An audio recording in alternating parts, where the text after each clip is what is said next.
Where legends breathe again. Eldmyth. One look was enough to end a life. The Gorgons were not born as monsters, they became them. Three sisters, cursed with a gaze that turned flesh to stone, feared by gods, hunted by heroes, and remembered as living weapons of terror. This is the true myth of the Gorgons, the sisters no one was meant to face. In the profound silences between the stars, and in the deeper shadows that linger at the edge of ancient maps, myths are born. They are the echoes of humanity's oldest fears and most primal wonders, given form in stories whispered across generations. Among the most enduring and terrifying of these forms are the Gorgons. Not a singular horror, but a trinity of dread. Three monstrous sisters, Stheno, Euryale, and the most infamous Medusa. To speak their name is to invoke an image etched into the very bedrock of Western imagination. A visage so horrifying it transforms living flesh into cold, unseeing stone. They are more than monsters. They are a primal force, a divine punishment made flesh, a boundary between the living world and a petrified eternity. Our journey begins not in the sunlit realms of Olympus, but in the forgotten, wind-scoured places where the world's fabric grows thin. Imagine the scent of salt and archaic incense, the chill of a sunless gorge, the sound not of a voice, but of scales sliding over barren rock. This is their domain. To understand the Gorgons is to confront the ancient world's concept of absolute, irreversible terror, a terror that did not merely kill, but preserved its victims in a silent, screaming parody of life for all time. The origin of the Gorgons is as murky and layered as the depths of the ocean from which some myths claim they sprang. They are the daughters of Phorcys and Seta, primordial sea deities of the hidden dangers of the deep and the monsters of the unknown. This lineage places them among the most ancient beings in Greek cosmogony, older than the Olympians themselves.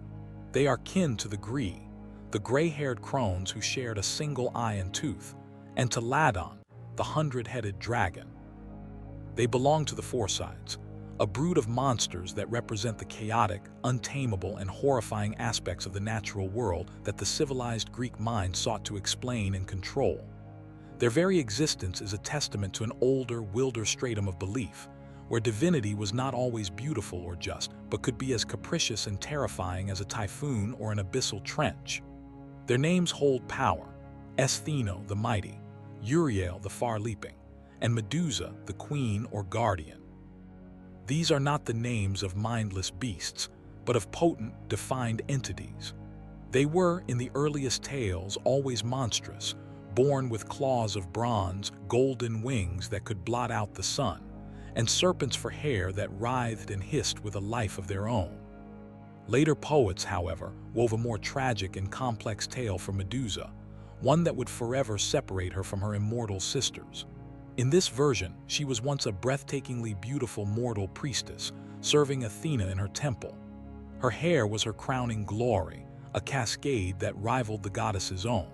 But her beauty caught the eye of Poseidon, the earth shaker, and within the sacred precincts of Athena's temple, an unspeakable transgression occurred. Whether it was a brutal assault or a passionate, blasphemous affair depends on the teller, but the desecration was absolute. The goddess of wisdom and warfare, enraged not at Poseidon but at Medusa for the pollution of her holy space, unleashed a punishment of horrific, ironic severity. That beautiful hair twisted and seethed into a nest of venomous snakes. Her gaze, once inviting, became a weapon of instant petrification. Her skin took on a greenish, metallic hue, and she was cast out, transformed into a monster to match her sisters, yet cursed with mortality. This story transforms the Gorgon from a born monster into a made one, a victim of divine wrath and patriarchal power dynamics, adding layers of pathos to her terror. The habitat of the Gorgons is consistently portrayed as a liminal space, a borderland between the known world and the absolute beyond. They dwell not in the heart of civilization, but at its uttermost fringe. Homer places them in the distant, mist-shrouded west, near the land of the dead and the Hesperides. Later sources situate them in the Hyperborean north of Libya, on the edge of the Oceanus that encircles the world. Their home is often described as a rocky, barren island, a windswept cave complex, or a gorge littered with the stony remnants of the incautious. The very air around their abode is said to be thick with the silence of the grave, broken only by the hiss of serpents and the mournful keening of the wind through stone figures.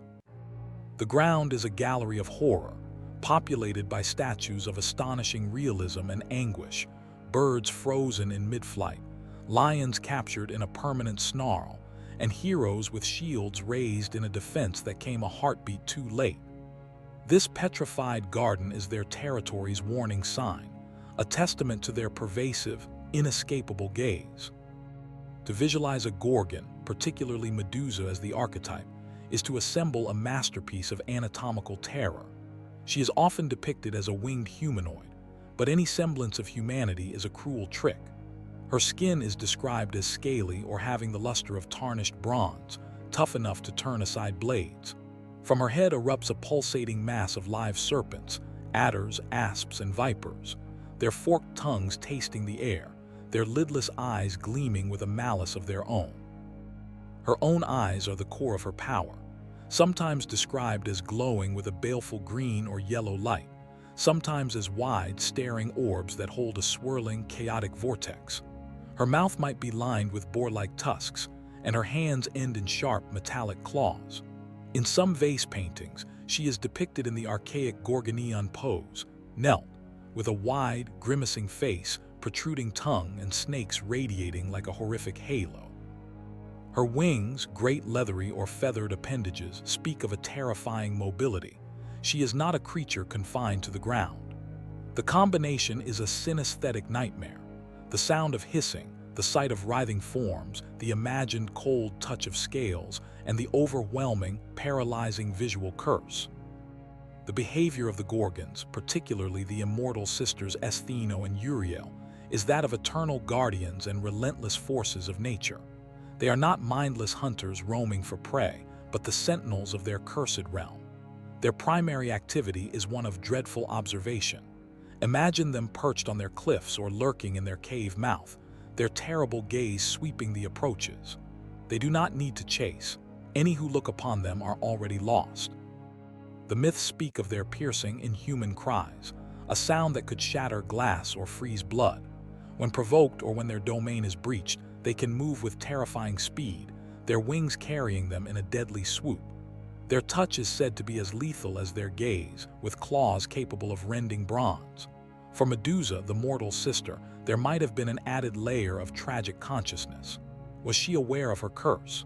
Did she weep stone tears for the lives she unwillingly took? Some stories suggest she lived in sorrowful isolation, a prisoner of her own reflected horror, turning creatures to stone not out of malice, but because any living thing that stumbled upon her faced the consequence of her divine punishment. The primary defense against the Gorgon's gaze was simply to avoid it. But for heroes and fools driven by necessity or greed, folklore and myth prescribed specific rituals and tools. The most famous is, of course, the use of a reflective surface. To look upon Medusa directly was death, but to view her reflection in a polished shield, a pool of water, or later in the mirror-like blade of a sword, was to disarm her power. This required immense discipline and nerve, to navigate a deadly space while only watching a reflection, with the real horror just a turn of the head away. Other protections were more talismanic. The Gorgonion, an image of the Gorgon's face itself, was believed to be apotropaic, a means of turning evil away. It was emblazoned on shields, city walls, and amulets, a case of fighting fire with fire, using the symbol of the terror to ward off the terror itself. Some stories speak of herbs or incantations, but these are rare. The encounter with a Gorgon was not a matter for simple magic. It was a high-stakes test of wit, courage, and divine favor, often requiring the intervention of gods like Athena and Hermes. The myth of Perseus and Medusa is the definitive encounter, a story that codifies the Gorgon's nature in the heroic narrative. The young demigod Perseus, tasked with fetching the Gorgon's head by a tyrannical king, is aided by the gods. From Hermes, he receives an adamantine sickle and winged sandals. From Athena, a shield of mirror-like polish. From the nymphs, Hades' cap of invisibility and Achibaces to safely carry the head. Thus equipped, the hunter becomes a phantom. He flies to the ends of the earth, finds the Gorgons' lair, and using the reflection in his shield, navigates the forest of stone corpses. He finds Medusa asleep, the serpents of her hair momentarily placated. In that suspended moment, the scene is unbearably tense. The slow beat of winged sandals, the silent approach, the shield angled just so. With a single, guided stroke, he severs her head. From her neck spring the winged horse Pegasus and the warrior Chrysaor, symbols of the creative and violent potentials born from her death. The immortal sisters awaken with a shriek that cracks stone, but Perseus, invisible, escapes with his grisly trophy, a weapon now contained. The severed head of Medusa loses none of its power. Carried by Perseus in the magic Achibaces, it remains a weapon of instant petrification. On his journey home, he uses it as a tool of justice and defense. In one famous episode, he comes across the Titan Atlas holding up the heavens. Atlas, weary beyond measure and perhaps seeking release or defiance, threatens Perseus. In response, the hero unveils the Gorgon's head. Atlas, looking upon it, is transformed into the vast stone mountain range that bears his name, a permanent geological monument to the Gorgon's enduring curse. Later, Perseus uses the head to rescue the princess Andromeda, who is chained to a rock as a sacrifice to a sea monster. He confronts the beast, not with sword or spear, but by holding up the head. The monstrous Cetus, meeting the Gorgon's dead eyes, turns to stone mid-chart, becoming a coral-encrusted reef. This demonstrates the head's potency against even other monsters, a neutralization of one primal terror by another. The head is not merely a trophy. It is a transferred, concentrated locus of divine wrath, now wielded by a mortal hand. Upon his triumphant return, Perseus uses the Gorgon's head one final time against the tyrannical King Polydex, who had sent him on the suicide mission. He marches into the king's banquet hall, where Polydex and his court are feasting, doubting Perseus would ever return. "You asked for the Gorgon's head," Perseus declares. "Here it is." He pulls the head from the bag. The revelry turns to a frozen tableau of horror as the king and his entire court are instantaneously transformed into a circle of stone statues, their goblets still raised, their laughter etched into eternal silence. The deed done, Perseus gives the head to Athena. The goddess, in turn, fixes it to the center of her aegis, the goatskin shield or breastplate that is her signature attribute. There, the Gorgonion becomes the ultimate symbol of protective terror, a weaponized ward that paralyses enemies with fear. The cycle is complete, from a personal punishment to a hero's weapon to a divine instrument of cosmic order. But the story of the Gorgons does not end with Medusa's death. Her sisters, Stheno and Euryale, are immortal. Their lament for their slain sister is said to be a haunting, unearthly sound that could drive mortals mad. They represent the eternal, unkillable aspect of primal horror. While Medusa's myth was co-opted into a hero's narrative, her sisters remain in that liminal space, forever guarding the edge of the world. What is their existence like after the violation of their lair and the theft of their sister's head? Do they nurse an undying wrath?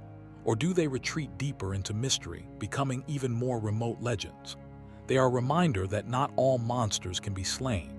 Some forces are perpetual, constants in the universe's shadowy corners.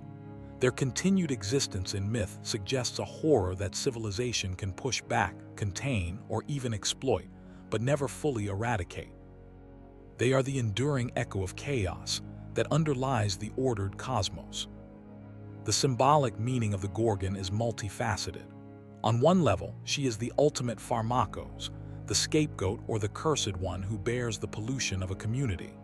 Medusa's transformation absorbs the sin of the temple's desecration. Her terrifying form then serves to externalize and localize fear, making it something that can be confronted, albeit perilously, and ultimately defeated by the culture hero. The petrification itself is rich with meaning. It is a death that is also a preservation, a denial of the natural cycle of decay. It represents absolute stasis, the end of all potential of story of life. In a culture that valued glory, action, and memory achieved through deeds, to be turned to stone was a fate worse than death in battle. It was to become an object, a cautionary tale, erased from the narrative of the living. The Gorgon's gaze is the annihilation of self, of identity. Psychologically, the Gorgon represents the paralyzing power of terror itself. The Medusa complex is a state where fear is so overwhelming it renders one incapable of action, frozen like stone. She embodies the taboo, the thing that must not be seen, the knowledge that destroys.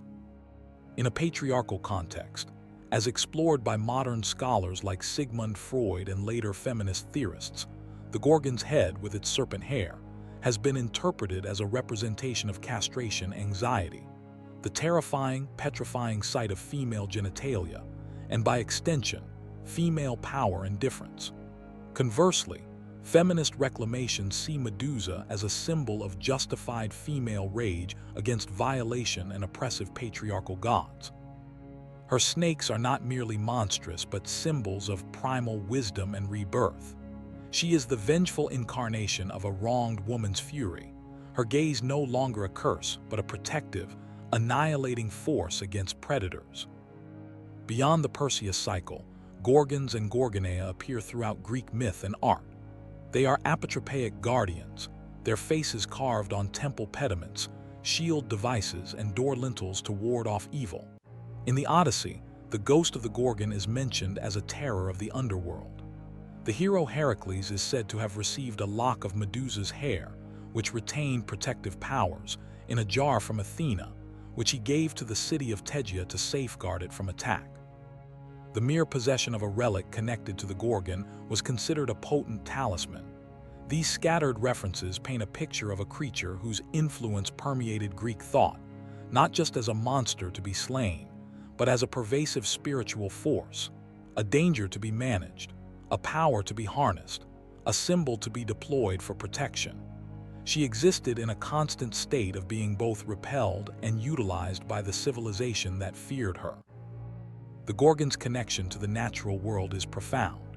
Her hair of serpents links her to the chthonic, earthly realm, creatures that dwell in holes, symbols of regeneration and poison. Her dwelling at the edge of Oceanus connects her to the unknown, destructive power of the sea. The petrification of her victims mirrors the geological processes that create fossils and stone, as if she is a living embodiment of nature's ability to obliterate and memorialize life in one act. The creatures born from her blood, Pegasus and Chrysaor, further tie her to natural forces, the soaring, inspirational spirit of the winged horse and the golden, martial power of the warrior. Even in death, she gives birth to new myths and symbols, her essence dispersing into the world in new forms. She is a wellspring of both creative and destructive energy, a dichotomy at the heart of nature itself. The cultural impact of the Gorgon, particularly Medusa, is immeasurable. From ancient Greek pottery and Roman mosaic floors to the shields of Roman legionaries, the image persisted. In the Renaissance, artists like Caravaggio, Leonardo da Vinci, and Benvenuto Cellini captured her beheading with breathtaking drama, exploring the horror and the pity of the moment. Caravaggio's painting on a ceremonial shield is a masterpiece of visceral terror, with blood gushing from the severed neck. The Baroque period loved the drama of the theme. The Gorgon became a staple of Western art, a challenge to render the perfect fusion of beauty and horror, death and generative power. She transcended her mythological roots to become an archetype, a shorthand for the monstrous feminine, the paralyzing fear, and the taboo. In modern literature and film, the Gorgon has been reinterpreted endlessly. In the classic 1981 film Clash of the Titans, the Ray Harryhausen animated Medusa sequence is a landmark of stop-motion terror, a slow, tense stalk through a temple-turned lair. Modern fantasy novels and games often recast her as a tragic anti-heroine or a powerful, neutral entity. She appears in video games like God of War and Assassin's Creed Odyssey as a formidable boss enemy. Her petrifying gaze a key game mechanic. These interpretations often lean into the pathos of her story, exploring her perspective and suffering.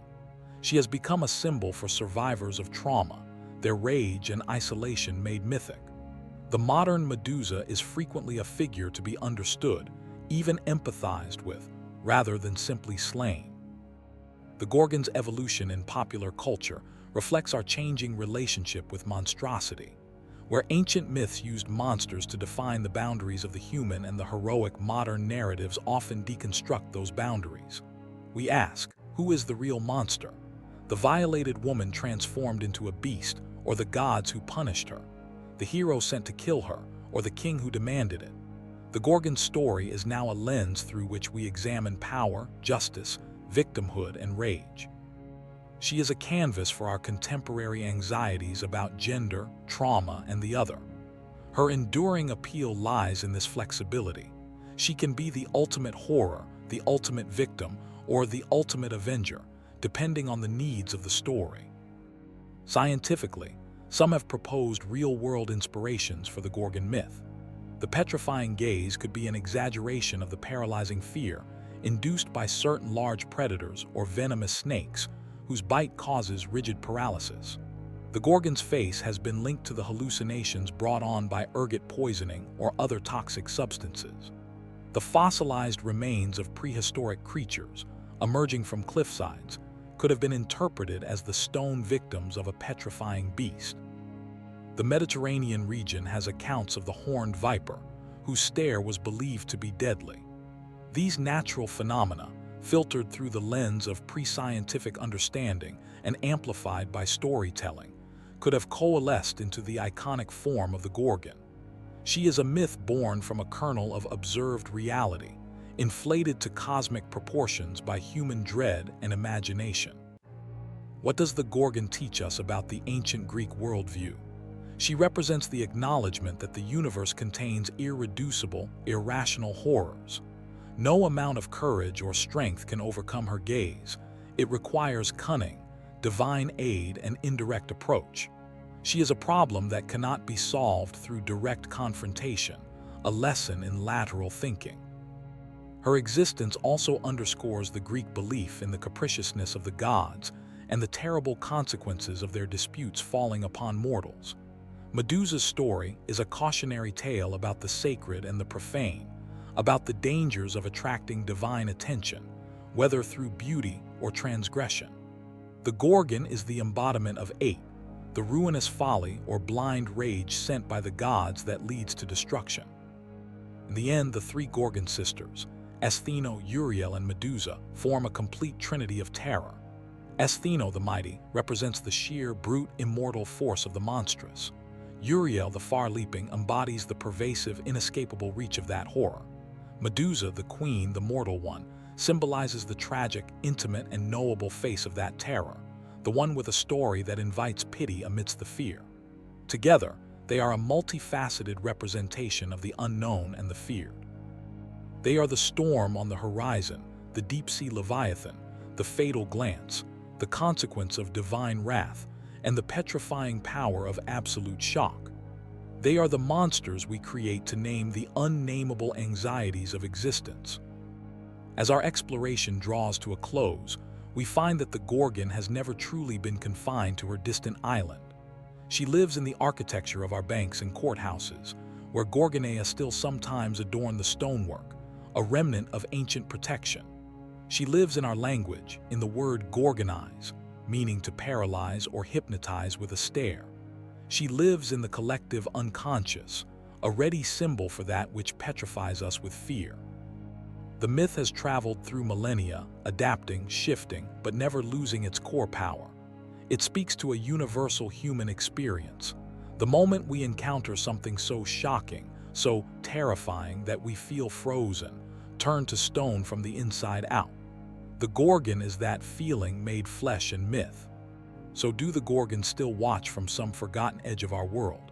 Perhaps not in the literal sense, but they watch from the edges of our understanding. They dwell in the deep, uncharted waters of the psyche, in the moments of profound shock, in the face of injustice that leaves us speechless and still. They are the guardians of the threshold between the known and the unknowable, between life and a kind of death in life. To study them is not to conquer our fears, but to acknowledge their ancient shape and power. It is to recognize that mythology is not mere story, but a complex language for describing the human condition, its wonders, its horrors, and the thin, fragile line between them. We are left then, not with a definitive conclusion, but with an enduring image. The serpents will always hiss. The bronze wings will always cast their shadow. The eyes, whether glowing with chaotic power or swimming with tragic awareness, will always hold the promise of a transformation far more final than death. The Gorgons, in all their terrible glory, remind us that the world of myth is a mirror, reflecting our deepest anxieties back at us in a form we can, just barely, comprehend. They are the stone in the fruit of civilization, the eternal hard truth of fear. And as long as humans dream and dread and tell stories to make sense of the darkness, the Gorgons will be there, not as a memory, but as a perpetual, whispering presence at the border of all our maps. The story is told, but the gaze remains. Another legend fades, but the next awaits. Like this video, subscribe and continue the journey through myths.